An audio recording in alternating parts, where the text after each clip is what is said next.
Do you love tea? I do. So I went to Sri Lanka for a cuppa. I had cuppas in the low, mid, and high countries, and in fact I even attended the Dilmah School of Tea. But Sri Lanka isn't just tea, it's also UNESCO World Heritage Sites, beautiful beaches, abundant wildlife, amazing food, rubies, sapphires, toddy tappers, temples, and tuk-tuks. And I love tuk-tuks. So I rented one to explore this beautiful multicultural pearl in the Indian Ocean. Hi, my name is Scott Wilson, a nomadic bull, and this time I'm visiting Sri Lanka. It's quite novel. Let's have a closer look, shall we? This thing's an absolute hoot. I love it.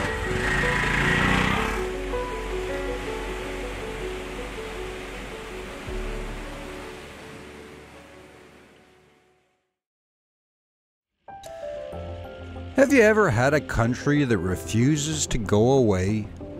A country that taunts your wanderlust regardless of where you aim your thoughts. Sri Lanka is that country for me, has been for many years. Exotic temples, beautiful beaches, amazing wildlife, a national drink made from the toddy from the coconut flower. Good toddy. Good toddy. World-class tea, an eclectic culture, and a proud, friendly people that open their doors as though you were a long-lost relative. I've wanted to visit Sri Lanka for years now, and when I bought some Sri Lankan tea at a local store in Canada and read this story on the packaging, I finally made the leap and bought a plane ticket. I hopped a float plane from Gabriola to Vancouver, a jetliner from there to Hong Kong, missed my connecting flight, was rerouted to India, and then finally on to Sri Lanka itself. I was going from this to this. It was November, and who could blame me? I'd seen pictures of Sri Lankan beaches and decided to check them out for myself. Who could resist coconut trees and sunsets in the Indian Ocean? Not me. From the airport, I hailed a cab that took me to the Jetwing Sea Hotel on Negombo Beach, where I settled in to recover from some propeller and jet lag. The folks at Jetwing gave me a lovely welcome, even if I was 6 hours late. A welcome that would hark of things to come. And by that, I mean families working together. And what's more important than family? You see, the Jetwing Group is family owned and operated, as many businesses in Sri Lanka are. And as family businesses go, I was already starting to get the feeling that in Sri Lanka, they offered a more personable experience for those that come to visit. Oh, here we go. Come on. Here we go. Oh, yeah. All right. After checking in, the first thing I did was go for a quick swim. Sri Lanka is an island after all, so there are a lot of beaches, and I wasn't going to waste any time. The skies may have been a bit overcast, but the water was warm. And as I swam in the surf, fishermen tended to nets just up the beach, while others, old and young alike, enjoyed a typical Sri Lankan morning on the sand. So, I'd had my first taste of Sri Lankan salt water. Now it was time for a typical Sri Lankan breakfast. I headed to the dining room to see what was being offered up and was presented with my first culinary taste of Sri Lanka. I was spoiled for choice, and what a choice it was. And as I wandered the buffet and talked to the staff, they told me that every dish was local. Nothing was imported. All right, good morning. We're at the Jetwing Sea, and I've got a surprise for you for breakfast. We're having some traditional Sri Lankan hoppers. I had some yesterday and they're pretty good. So we're going to show you how it's done, and then we're going to have some for breakfast. Pretty sweet. Check this out. This is we call Nomadic. Okay. This is we call coconut sambal. Yeah. This we call sing sambal. Yeah. This we call jaggery. The coconut milk for. Oh, and this is coconut milk. Yeah. Ah. Okay.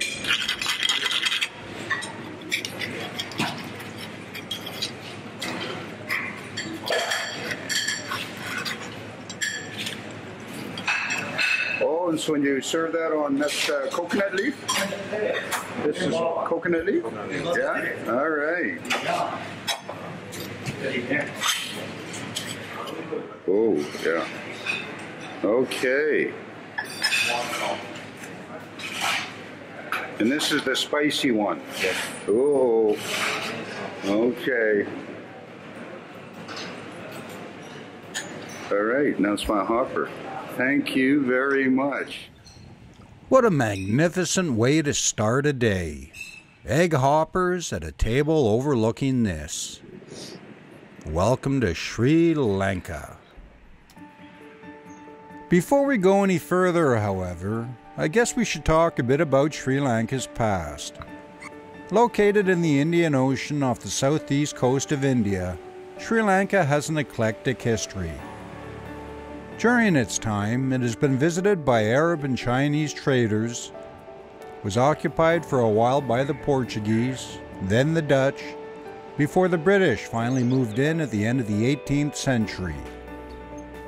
As part of the British Empire, the island became known as Ceylon and was in British hands up until 1948 when it gained independence and became an independent member of the British Commonwealth.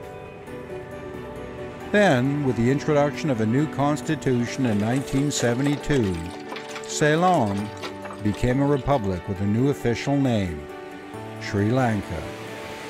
Lanka meaning island, and Sri meaning resplendent or beautiful.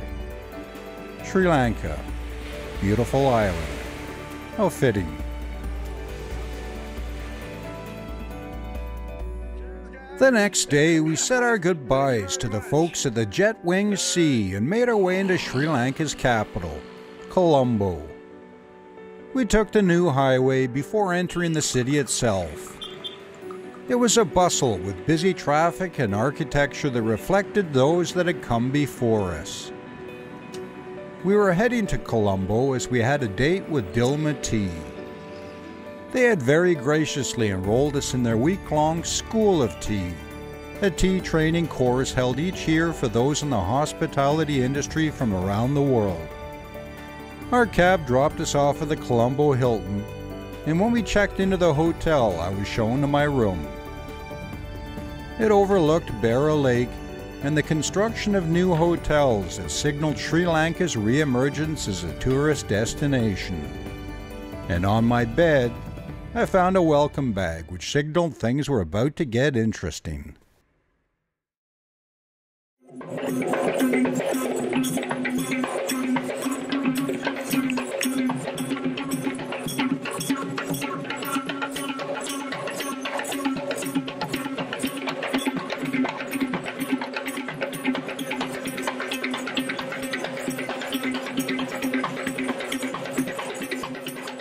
The next morning, we were off to Dilmah headquarters in Colombo for our introduction to tea. And it was a welcome quite unlike any other I've ever encountered. I was excited, as at last I was going to get an inside look into that tea I'd bought back in Canada, and learn a bit more about the story that went along with it.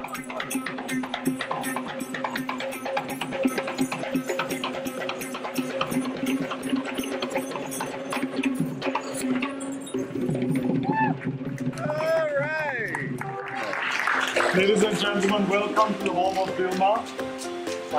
Traditionally, my father and brother joined me in welcoming each School of Tea.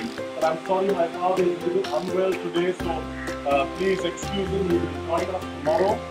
But for now, we welcome you. The dancers, the singers of the traditional welcome are all from our staff, and we wanted to make it a very personal welcome to each of you. And so, welcome once again. We have a beautiful program for you.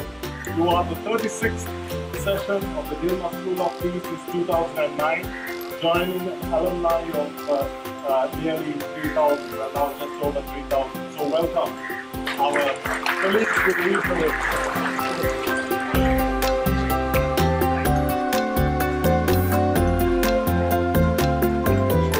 and gentlemen, once again a warm welcome. Now we start this session of the School of Tea in the engine room. The engine room of Dilmah. It is also where the soul of our business exists. This is what my father started with. His dream begins in these leaves. Now, why we start here is a very simple reason. Everything we are going to learn, experience, begins and ends with the quality of the tea. Within that estate, within each estate, even a small property of 100 acres, you will have 10 to 15 different micro terroirs. This is the beauty in tea, because you have the tea that grows in the valley with nice drainage, with mint growing there, with different types of maybe jasmine. You have a certain terroir, you have certain notes on the palate. You have tea on the side, on the hillside, facing in one direction, completely different, brighter because you have the wind going through it and drying it out, reducing the action of the metabolic action in the leaf because of the chill. On the other side, with the heat of the sun, all within 200 feet of each other, you have a tea that is completely different. That is what accounts for all these teas. Now, tomorrow you're going to go into this in much greater depth because you're going to 2 estates, where on those 2 estates, you will understand how nature influences tea. And it is that I want to really try to explain to you, because when you see these lines of tea, they all look good. But the fact is they all have subtle variations in terms of the flavor, in terms of the fragrance, in terms of the appearance, and all of these are very important. Traditionally, when you drink a cup of tea, the whole world focuses only on the final step. But there's several steps before that. Tea is appreciated like wine, first on the eye. And you can see on some of the teas that are brewed on either side, the eye is very important because you have everything from a golden liquor to the pale yellow, you have the dark, you have the almost purpley liquors from the stronger teas on the eye, nose, and only finally on the palate. That is the final step. But equally importantly, when you look at the philosophy of the herb, tea is about relaxation. And relaxation starts in the brewing process. I know there's many companies around the world that are trying to produce machines that brew tea. But tea is not coffee. Coffee has an entirely different philosophy and a dynamic. Tea is much more about history, about heritage. It is about respecting the leaf. That is what is at the heart of tea. And when you consider the process of brewing, that is where the experience of tea should start. So you are mostly from the hospitality industry.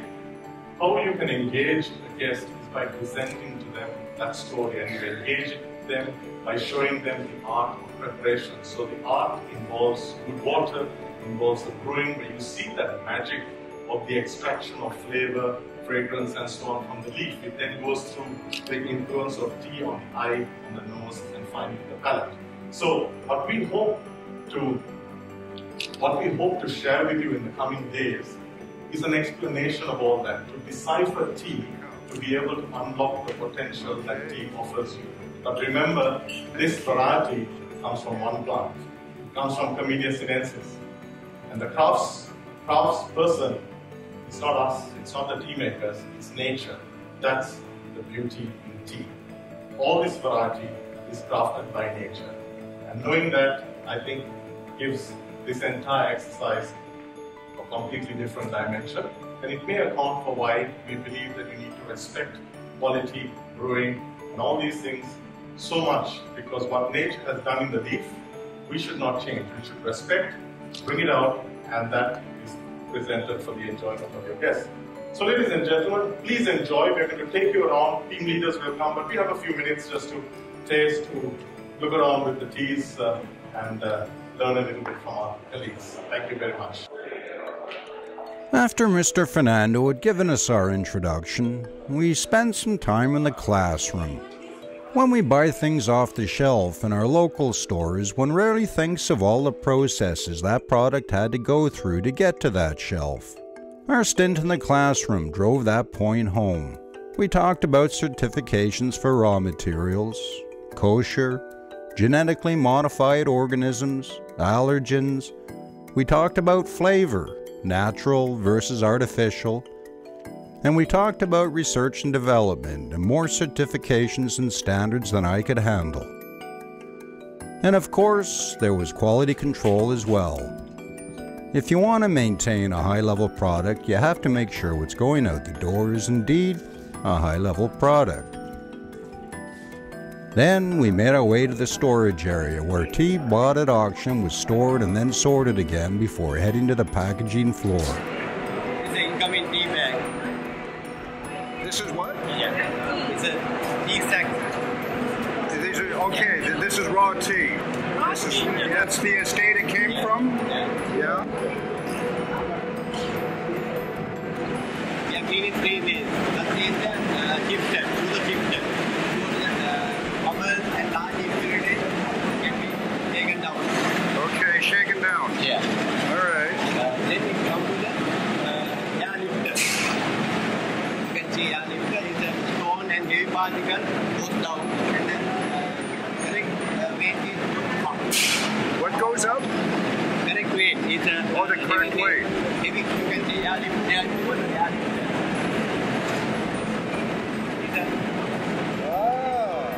Okay. Heavy particle goes down. Yeah. And correct weight size is Goes up, which is the one that you will be using. So that magnetic separator. We have a 3 magnetic roller, 4,000 round 1 roller. We have a 3 rollers. magnetic. Any iron particle can be taken down. This is a what? Bulker machine. A bulk machine. So 2,000 kilos? 4,000 kilos at a time. Wow. Next up was the packaging floor. Oh, that's nice. Air conditioned. How long have you been here? 23 years. 23 years with Dilmah.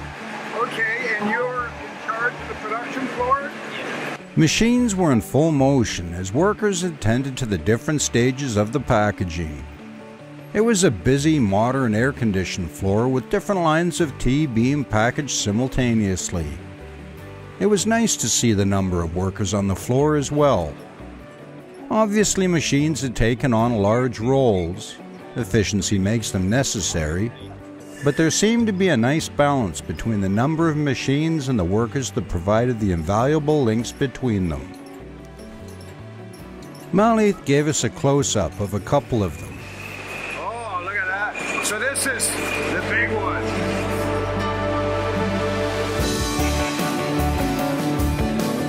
It's a high-speed machine, fully automatic high-speed machine. 450 tea bags per minute. So this is the start of the chain? Yes. Okay. Actually, sorry. This is machine, we have a automatic rejection system. Camera. It's an automatic rejection. When you increase the feedback, it can reject. So there's a form of quality control in here? Really? So you guys get to take those home at night?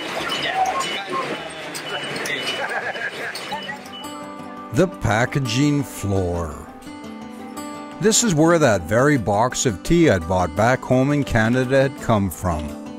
And it's also the place where the tea industry in Sri Lanka had made a huge adjustment. Under the British system, those giant bags of tea we'd seen before would never have made it back to the company. In fact, this floor wouldn't have existed at all, as all that tea would have been shipped to England in tea chests where it would have been auctioned, packaged, and marketed by other companies and sent off to the world as a finished product. And that's where the bulk of the profits from tea were made. So the majority of money made in the industry stayed with those companies, and not in Sri Lanka. Enter Dilmah's founder, Merrill J. Fernando.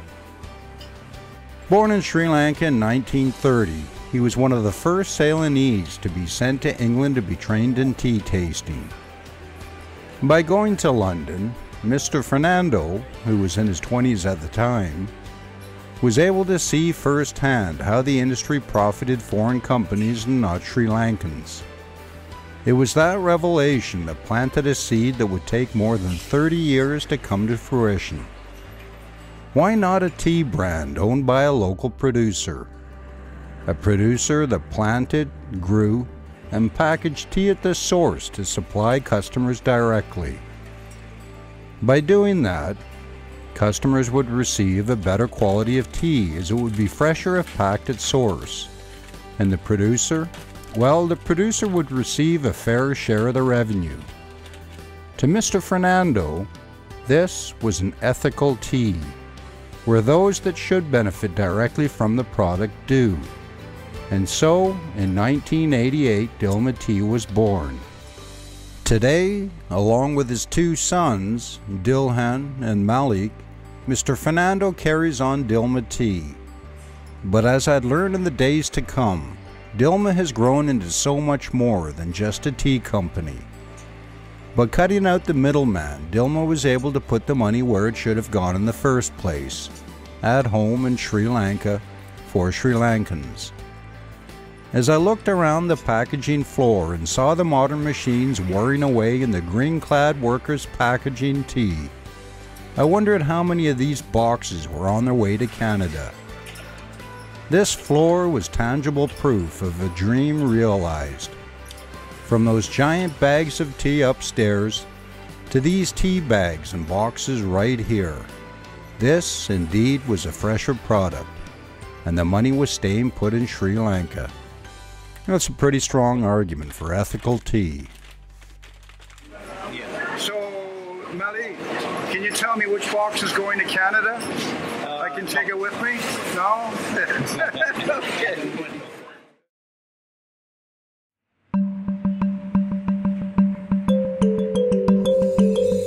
Well, the day was winding down.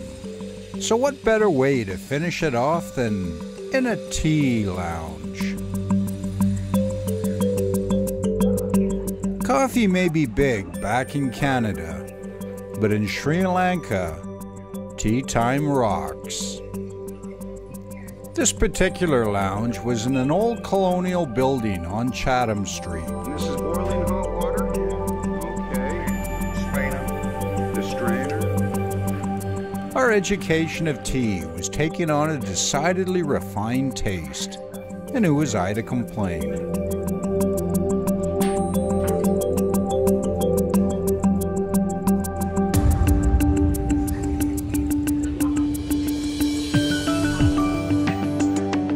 And from Chatham Street, we ventured over to another tea lounge housed in a building with a rather interesting past.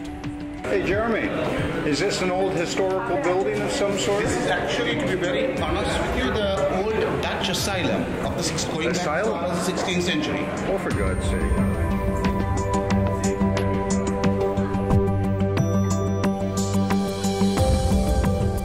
Architecture and tea.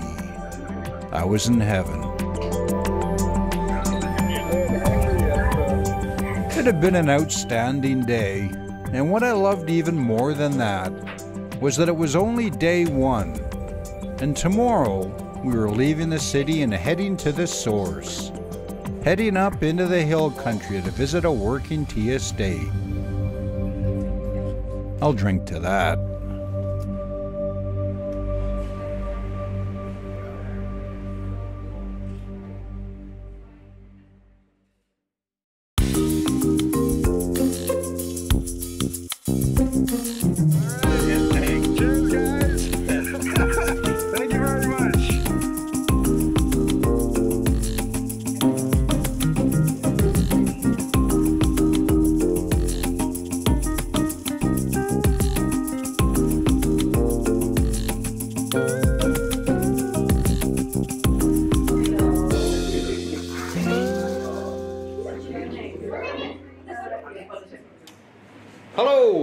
Scott Wilson, and I'm in Sri Lanka for a cup of tea from the source.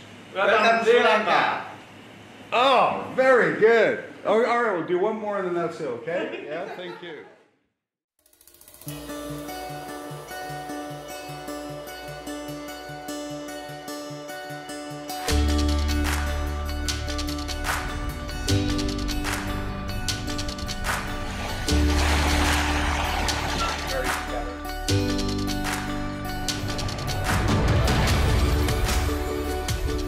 Why is it that whenever we feel the need to go somewhere exotic, we get on a plane and leave?